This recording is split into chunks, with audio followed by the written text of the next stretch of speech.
This is a big day. As I mentioned in the beginning, this is Friday here. It's already early Saturday morning. It's like 3 o'clock in the morning, I think, in Japan right now. And at 9 today, the people of Japan, they won't all wake up at 9, I guess. Some will get up earlier, but it's a Saturday there. They'll wake up, they'll get coffee, they'll read the paper, and Abs, they will turn on the television to watch the first ever matchup between two Japanese-born starting pitchers in a playoff game as Darvish takes on Yamamoto in Game 5, a winner-take-all game.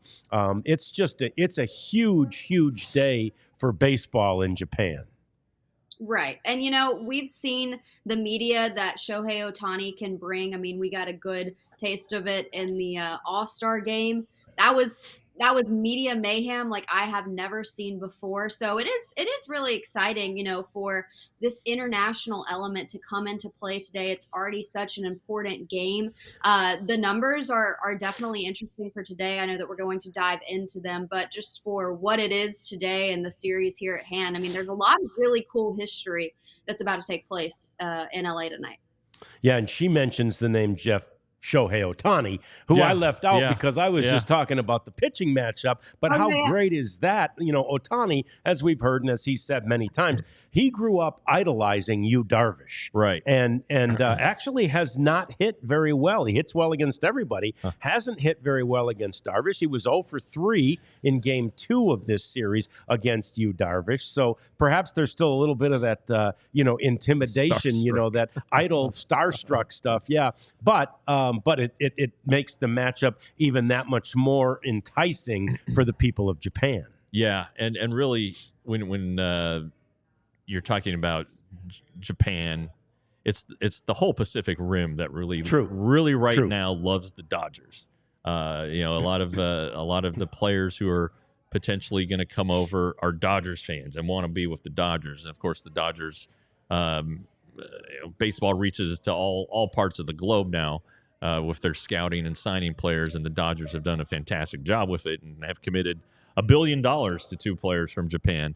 I don't think they can sign them all, so that's good news for the rest of MLB. But one thing I wanted to point out about Darvish, the last time he pitched in an elimination game, definitely the last time he pitched in an elimination game at Dodger Stadium, was Game 7 of the 2017 World Series when he was pitching for the Dodgers after the Rangers had traded him there for their playoff push. It was Game 7. It was against the Astros, and the Astros really banged him up pretty good. It didn't go well. They were banging trash cans at the time, but it didn't go well. And so 7 years later, he's back at Dodger Stadium now for the other side, trying to pitch that team to a victory in an elimination game. So kind of an interesting backstory, I guess. I don't know, but and Yamamoto has not pitched well against the Padres this season. His major league debut, he gave up 5 runs in the first. Game 1 of this series, he gave up 5 runs in 3 innings. Dodgers ended up winning that game, but it's through 2 games at least, the Padres have his number. Yeah. Abs, you had something to say. Go ahead. I was just going to say, Darvish has been in this position before. He's been unsuccessful both times. He's 0 for 2 in a winner-take-all scenario. Like you mentioned, Yamamoto, not great against the Padres. He's 13 in 9 innings pitched, so you're expecting today to be a little bit of a bullpen game. But I will say Dave Roberts, 5-2 as a manager, just behind Bruce Bochy. Boch is unlimited in these winner-take-all scenarios, but Dave Roberts has a pretty nice record when it comes to these scenarios as well. Well, and it's a point that's well taken as far as both managers, right? Dave Roberts, certainly both of them. It's all hands on deck in any elimination game right now, basically. You've got your entire bullpen available. Now, They toyed with, in part because of the numbers that Yamamoto has against the Padres, they toyed with going with another bullpen day. Dave Roberts did, and you can only do that so often, even with the off day. They used 8 pitchers on Wednesday. Yeah. I'm not sure they would have been able to use 8 again today. I mean, again, they will if they have to, but you don't want to plan for that. Yeah, and maybe not the, maybe the same 8, but carrying different workloads, or Sure. maybe try to pitch a guy a third of an inning, use matchups, whatever. But a bullpen game works best when it goes according to plan. When these guys that you're bringing in to match up do their job and get the outs. But a couple base runners here. Oh, here come 2 left-handed hitters. I better go get a lefty. And that maybe earlier than you wanted, or a guy you were planning for the 7th, and you got to bring him in on the 4th to get out of a big spot. So I think the safe bet is Yamamoto, despite his history against the Padres. And this is going to be the biggest stage he's pitched in. I mean, I know he's done very great things in Japan. Don't get me wrong there, but he's a $325 million player now. And, he was a huge part of what the Dodgers did this offseason to get him to this point. And so maybe there's a little more pressure on him than he's ever felt before. But whatever the case, I'm going to be watching. I had the Padres winning the series. They made it a little bit harder on themselves by having to go back to L.A., but Fernando Tatis has been great this series, but he's always been very good at Dodger Stadium, which is interesting. You've seen Mookie Betts have he should have a first inning homer in 3 straight games, if not for Profar getting his glove in the way of that one. So, it's good to see the stars, your best players, have to perform, as you say, John, and we'll see what happens. But I guess because of the Rangers ties, I'm kind of pulling for the Padres, and because I picked them. But I don't know. Game 5 or elimination game, you kind of anything can happen.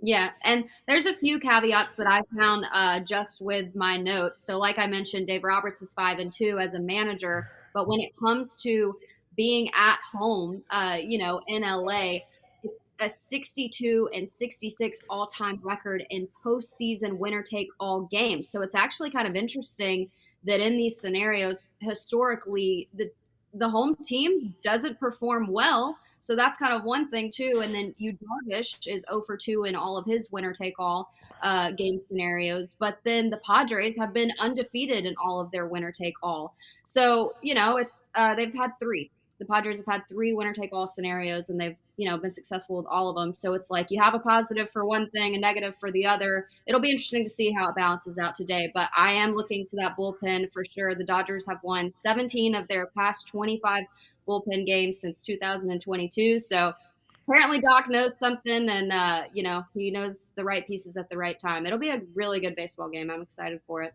There is just no doubt it will have worldwide attention. We know that, like Jeff said, the entire Pacific Rim and certainly most of Japan that has any interest in baseball will be watching this game. And Jeff, I have not crossed paths much with you, Darvish, pretty much since he left. I know none of us really have, not that often. When I read his quotes now, and we know when he was here, he could speak pretty good English. Right. But when I read his quotes now, I hear a maturity, right? A much more mature guy, which makes sense. It's been quite a few years. I hear experience talking. I hear a guy who seems much more composed and ready for a situation like this. Yeah, Abby and I, this came up the other day. He has 12 seasons of big league time. Yeah. That's crazy. He's 37 now. I haven't talked to him, obviously, as much as we did.